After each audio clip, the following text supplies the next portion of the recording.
Hi Simone. So this is a summary of what we did on Sunday actually. This is CEDAR, and this is the equivalent of the SEC, the American SEC. That's what I have been asking around, and so they say CEDAR.com is the official site that provides access to most public securities documents and information filed by issuers with the 13 provincial and territorial securities regulatory authorities, so the Canadian Securities Administrators or the CSA, in the CEDAR filing system. Uh, okay, so that's what they say on the system for electronic document analysis and retrieval. The CEDAR is a filing system, but you have the CSA, which is the Canadian Securities Administrators. So that should be the equivalent actually. Okay. So they explain everything. They tell you, you can even contact them if you want to look for a job. You never know. And of course, in Canada, you're going to notice that there are many, many things translated in French. If you buy, that's French now. If you buy different products at the supermarket, you're going to see they are translated in French as well. So it's part of the Canadian law. So now, this is a financial post, and we were talking about Canada's household debt is now bigger than its GDP for the first time. So be careful the way you pronounce it. Household. Otherwise, you're seeing something bad. So it's quite long. I'm not gonna read everything, but maybe like the first few. Ottawa, the insatiable appetite of Canadians for cheap credit has been well documented since the Great Recession, as consumers piled on debt by ever increasing numbers. While it's going up, credits on the loans, debts are going up, but not as much as America. It's still reasonable, it's still acceptable. And but they say it may become a great issue because, as you said, the the salaries are not going up, and you have to, you cannot accumulate a lot of credits, credit cards, loans. I think, your bank can tell you as well, look, you already have 3 loans, and we're not going to give you another one. That's that's their responsibility. They have to put boundaries. Uh, so we see here for the first time the level of debt held by Canadians has exceeded the country's gross domestic product. So GDP is gross domestic product. As the red ink spilled over, if you have a glass of water on your table and you hit, you hit your by accident, you can spill the water on the table. To spill over, okay, that's what it means. So this red ink is spilled over in the second quarter to 100.5% of GDP, up from 98.7%. It's a great increase during the previous 3 months period. Canadians are going crazy with credits actually. If you want to go to the university, you need to have a student loan. I mean, if you don't have money, if you don't save money for that, they don't just have one car. Most of the time they have 2 cars, especially if they are outside the city. So they tend to buy more. They have a mortgage on the house sometimes too. They have a loan for the house, the car sometimes too. So they are going nuts with this kind of time. When they go on vacation, they use the credit cards for here, there, here, there. The last time I went to see the dentist, I know one of the customers, one of the patients paid with a credit card, for the dental bill. So they use it for a lot of stuff, also for food. And I think they're going nuts, they're going crazy with credit cards and debts in general.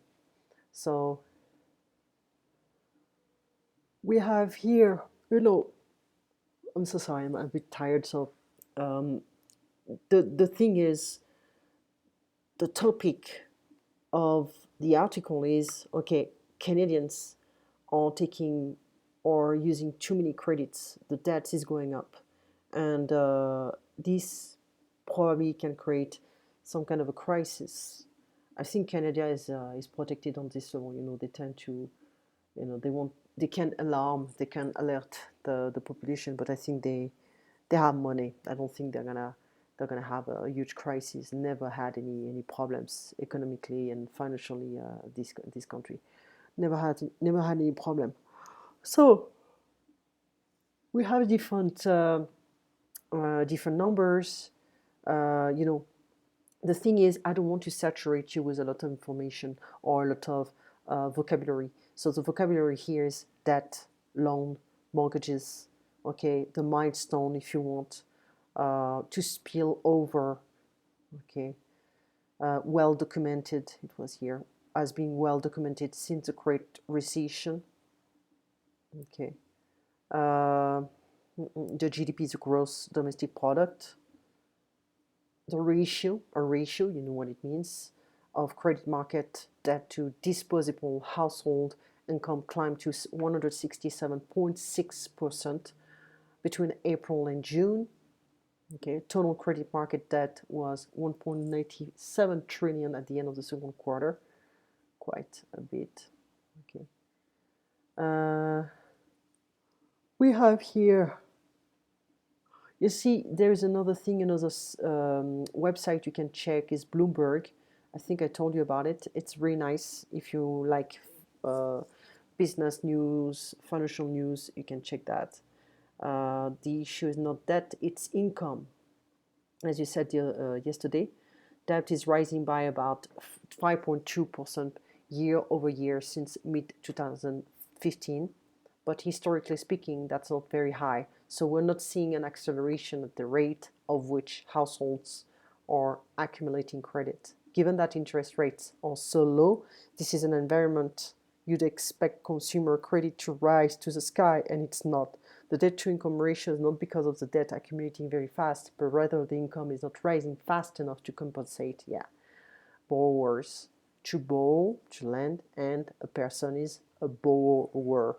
Borrow, so the R is a bit pronounced differently. Borrower, borrower. I know, to borrow and borrower. The Statistics Canada report came one day after the Bank of Canada, cautioned that historic growth in consumer debt, fueled by near record low interest rates coming out of the 2008-2009 global financial and economic collapse recession, would eventually become unsustainable. Low interest rates encourage growth in household credit. So we encourage people to get more credits because the interest rate is low, okay, leaving many highly indebted. Debt. Okay, speech in London.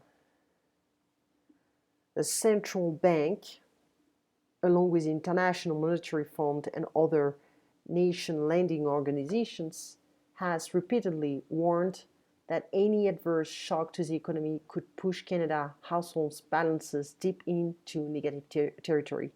Most affected would be those who have borrowed above their ability to meet mortgage payments in the event of a real estate crash. Okay, that's a responsibility of the bank to stop people from taking too many loans, or different private banks. You say, look, even though the interest rate is low, you already have, they should have a system. We're in 2016, we have the ability to check, the different credit history, the credit score, to see if people can have the ability, can take another credit card or to get another mortgage or to get another loan. So that should be tracked down.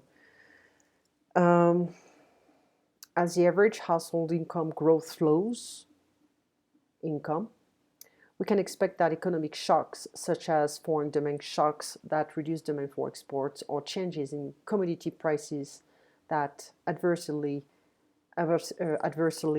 affect a country's term of trade, will result in more frequent and long periods of shrinking incomes.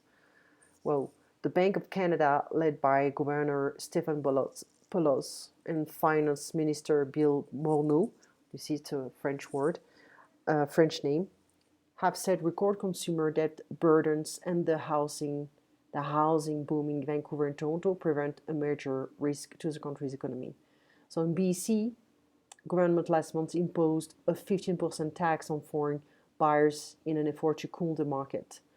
So either they're going to increase the interest rate, okay, in order to slow down the debts and the ability for people to get into more debts, or they're going to tax more, or they're going to have to come up with different ways to stop people from taking too many loans. So they're going to have to face something.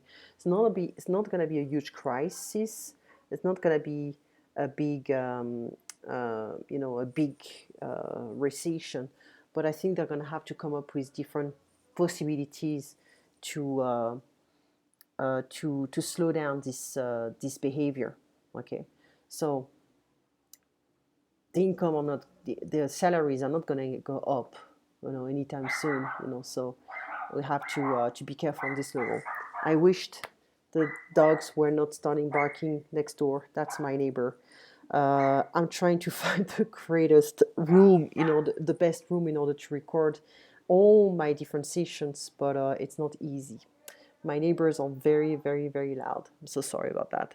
Okay, anyway, so now the transcript. So just to show you what we did the last time. So in a nutshell, what would you say about this article? So in a few words, in conclusion, in a few words, what would you say? What will be the main idea? Well, the debts, the credits, the households debt in Canada. Okay, gross domestic product, mortgages, loan is LOAN. You can add an S, of course. The honeymoon phase, is when I was telling you about, you start receiving money, you got your loans, you got your mortgages, you got your credit cards, you're happy, you feel like you're on top of the world, and suddenly you have to pay off everything. So the honeymoon phase is very fast. To pay off is to pay completely something, to pay something off. I didn't understand to live above your means, financial means, meaning like you spend more than you make money. So you spend more money than you are making money. So it means, if you make 3,000, you cannot spend 5,000 per month.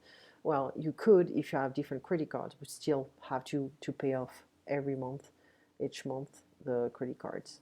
Okay, so it's a virtuous circle, and it's a loop. It's like some kind of a modern slavery. You just work for paying and paying bills, debts, credit cards, etc. And you don't own anything. Okay, so you have to be careful, because it doesn't mean it's not because you have a mortgage or two on your house that you own it. You're gonna own it if you pay off everything, and that can be so volatile. You can lose a house very quickly because you need money, or in America, if you have medical bills, you can lose a house very quickly, because you have to pay off these different bills. They can be very high, very expensive. The shares of a company. Okay, so when you work for a company in America and Canada, you can own different shares, so different parts of the company. The retirement plan in America is a 401k. Interest rates, okay, so it can be low, high. At first, it's high in America and Canada, but the more you build up a credit history, your credit score can be better, and as long as you pay off all the time, on time, you can have a lower interest rate, but you start with a very high interest rate. They really want you to build up a credit history. Otherwise, without that, you cannot have access to a mortgage or loans or anything. A scam is, it's what's happening in Brazil right now. The interest rates for different credit cards are very high. So interest rate is very high, And when you want to open a saving account, well, they're going to tell you that it's below 1%. So it's a scam. It's a joke. It's ridiculous. The stock, also, you can own different stocks of a company, the shares of a company, to invest in the stock market, but it's very volatile, so you have to be careful. You can get the help of a broker, which is it's like a banker, but the guy is only specialized in buying, selling different stocks, securities, shares, etc. Sharks, so a bunch of sharks, and wolves, that's a singular, wolf. The borrowed money, the loan, that's another, it's not a mortgage, I mean, it's just a loan, you get money from the bank. The government can help the banks, especially they help the bankers, okay, so it's what we call, this is an expression used in America for all the bankers who've been saved after the 2008 crisis, when with the subprime mortgages, so they got what we call the golden parachutes. They got bailout money. So to bail out someone is to save a company from, from failing. Okay, so you save the company basically. A brokerage firm is where you have the broker working. It's like a bank, but they are specialized. They don't save money. Okay, you can keep some money if you make money selling and buying different shares, but they tend to make a commission every time they buy and sell stuff. Okay, so they make more money. You can make a lot of money like that. And this is a place where they specialize in buying. I mean, they use the stock market in order to make a living and to make you to help you make money, to lend money. That's what we saw. So I told you about the CEDAR, CSA, so childhood with D. So yes, I was telling you, just be careful. So if you're pregnant and 2 months, usually we tell people when I was pregnant, I waited when I was up to 3 months to make sure, when you pass this, when you are like 3 months pregnant or more, you can start telling people, you're pregnant because you're sure.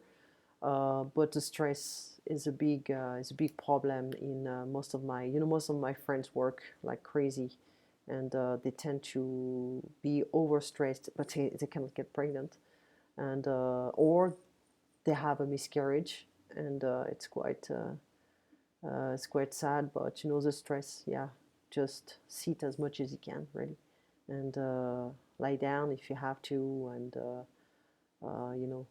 eat well. Avoid sugar, coffee, chocolate. Just eat a lot of fruit. Really, lots of fruits. I know I was craving a lot of meat. I'm not a meat eater, and when I got pregnant, I had to eat lots of meat. I can tell you, I was horrified. And so listen to your body. That's the most important. Okay. You have a wonderful day. If you need any help with this recording, please let me know. If you have any questions, please let me know. I'll see you next Friday, 8:30, but 8:30, but it's Rio time. Yeah, Rio time. I'm thinking, let me check something here, because I know on Friday I have another student. I'm finishing at 7. Let's say, no, it's fine. It's fine. No, it's fine, because she's in California. That's why it's a different time zone here. So probably we can, if you can, probably 9, or I can tell her, we can start earlier, and that would be easier for me, for everyone. I think she's fine. She can start earlier, so we can do that. Okay, again, you have a wonderful day. Let me know next time. I'll send you some topics. We can stay with this website, or we can go to Bloomberg. It's not easy. Bloomberg, they have more information, but I think it's good to push the boundaries, to help you jump directly into the normal English, journalistic style or financial style or business style. Okay, you take care and talk to you soon.